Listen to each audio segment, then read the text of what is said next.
Y vamos a saludar a nuestras invitadas, a Roxana Galeno, que es psiquiatra especialista en neurociencia. ¿Qué tal, Roxy? Hola, ¿cómo estás? Buen día. Y Alejandra Mellado, que es jefa del programa de obesidad, que vamos a hablar precisamente de esto que decíamos, los porcentajes que aumentan las cifras de sobrepeso y obesidad en nuestro país. ¿Cómo les va? ¿Bien? Bien, bien.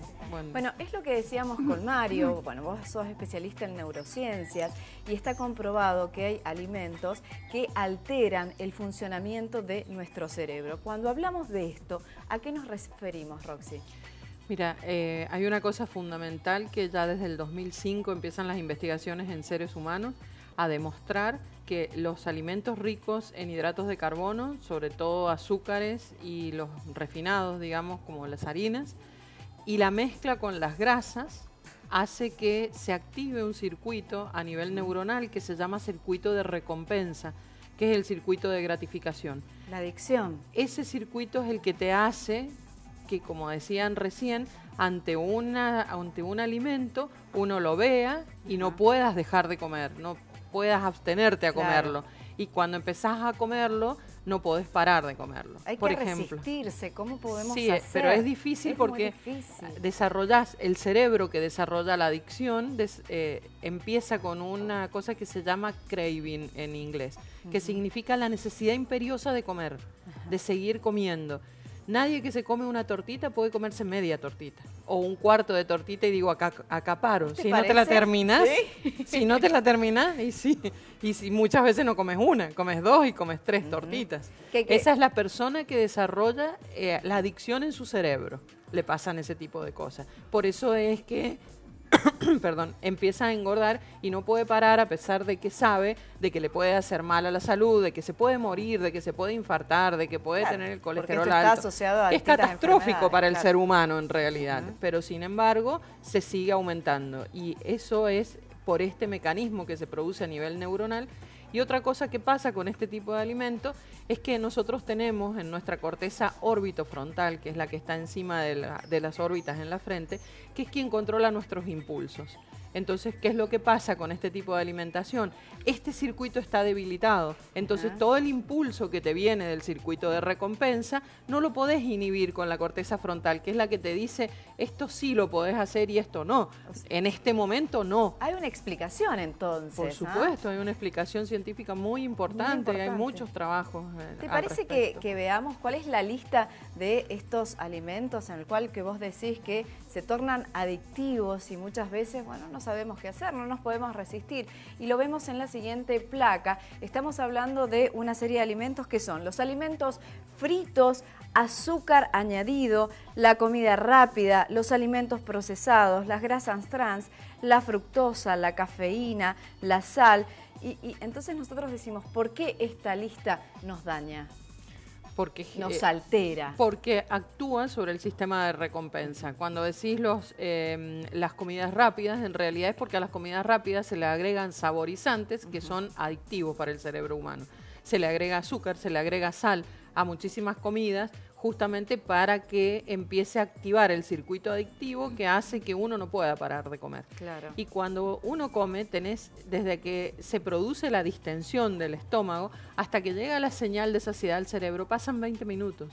En esos 20 minutos uno puede comer cualquier cantidad. Por eso explica que cuando terminás de comer decís, ay, qué lleno que estoy, ¿por qué habré comido tanto? Pero no te diste cuenta. No te diste cuenta mientras tanto porque el cerebro te lo capta 20 minutos después. Entonces, si no estás atento al momento que estás comiendo, lo que estás comiendo, también eso hace que nuestra señal en el cerebro llegue tarde y comamos cualquier cantidad. ¿Y por qué se dice que el estómago es el segundo cerebro?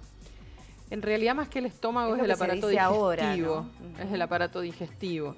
Y en realidad es porque además de tener una cantidad de células nerviosas que secretan serotonina, por ejemplo, que es la misma serotonina químicamente que la que secreta el cerebro y que tiene que ver con el estado de ánimo, ese neurotransmisor. También lo que pasa, actualmente hay muchos estudios en el mundo que muestran que ha cambiado la flora bacteriana a nivel intestinal. Esa flora, por el tipo de alimentación, ya no tenemos los mismos microorganismos que se tienen cuando se comen alimentos naturales, alimentos sin procesar y ultraprocesar como pasa ahora. Por eso que ahora se habla mucho también de los probióticos. Exactamente, para recuperar esa flora intestinal. ¿Por qué? Porque aparentemente hay una serie de elementos que no se absorben o que no tenemos debido al cambio de estos microbios, que en realidad lo que hacen es ayudar a la absorción intestinal. Entonces, pareciera que hay una serie de enfermedades autoinmunes, incluso enfermedades como las depresiones crónicas, la enfermedad bipolar, la esclerosis lateral amiotrófica, incluso se piensa que también mucho del aumento del Alzheimer tiene que ver con la mala absorción de alimentos y procesos, entonces se generan procesos inflamatorios a nivel celular general de todo el organismo y también de las neuronas, que hace que se produzca envejecimiento precoz o muerte precoz, y eso genera una serie de enfermedades psicosomáticas que todo el mundo se da cuenta que han aumentado, incluido algunos cánceres. Mirá vos qué dañino, ¿no? Sí. Que tenemos que prestar tanta atención a lo que comemos, sobre todo.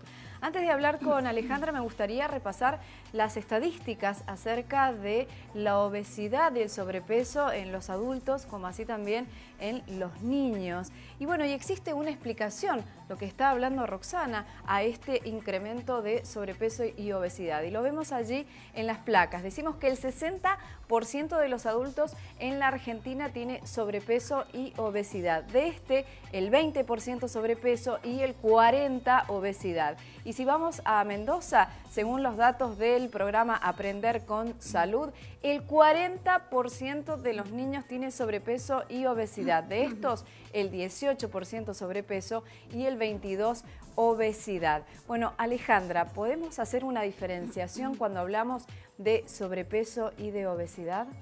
Sí, por supuesto. Primero quería decir que los datos están invertidos. ¿Sí? Siempre es, digamos, la estadística muestra que es mayor el sobrepeso que la obesidad. Ajá, ¿sí? Está bien. El número total es correcto. Bueno, ¿de qué hablamos cuando hablamos de sobrepeso? Sobrepeso es el riesgo a enfermar de obesidad, a padecer obesidad. Básicamente los factores que llevan a esto es una multicausalidad.